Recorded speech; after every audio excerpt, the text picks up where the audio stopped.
Est-ce que tu t'es déjà retrouvé dans une relation qui t'épuise, amicale, amoureuse, où chaque interaction devient source de stress, de frustration?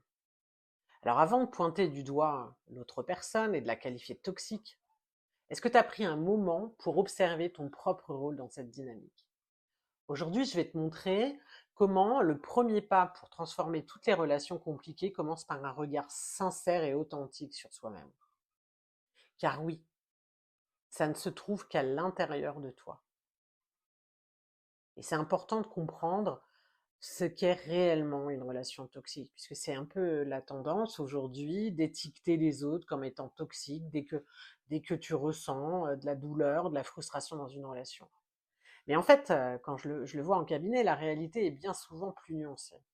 Une relation toxique, c'est pas juste une personne qui agit de façon destructrice, ce serait tellement plus facile. C'est plutôt une dynamique entre deux personnes, où les comportements, les blessures non résolues, des attentes irréalistes vont créer un cercle vicieux. Imagine deux personnes qui se renvoient mutuellement ses peurs, ses insécurités. Alors du coup, on va avoir un partenaire qui manipule pour se rassurer et on va avoir l'autre personne qui va rester dans le silence pour éviter tout conflit. Et là, dans ce cas précis, le silence, bien qu'il est involontaire, ou on a l'impression que c'est la meilleure solution, va alimenter cette manipulation. Une relation toxique est rarement l'œuvre d'une seule personne. Alors pourquoi je te dis que c'est indispensable de regarder en soi? Parce que la première étape pour changer une dynamique relationnelle, c'est de comprendre comment toi, tu y contribues, même si c'est inconscient et c'est OK là-dessus. Parce que peut-être que tu as peur de poser des limites ou que tu cherches à tout prix à plaire. Et ces comportements renforcent le cycle toxique. Il va te pourrir toutes tes relations, surtout si tu vas avec des gens qui sont insécures. On va prendre un exemple concret. Si tu as tendance à accepter les comportements irrespectueux pour éviter le conflit, ça va impliquer un message à l'autre que cette attitude est acceptable. Donc qu'est-ce qui va se passer? Forcément, la situation va empirer et vous êtes coincé dans un schéma répétitif.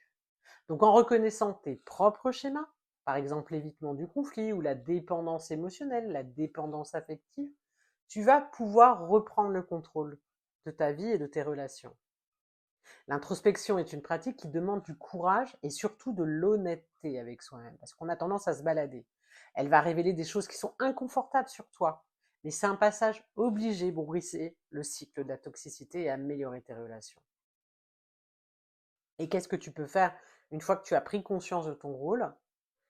Eh bien, c'est cette communication honnête qui est cette première étape à la réparation. Il est essentiel que tu apprennes à exprimer tes besoins, tes limites clairement, mais sans agresser, sans te victimiser. Tu vas remplacer tu es comme ça par quand ceci arrive, je ressens cela.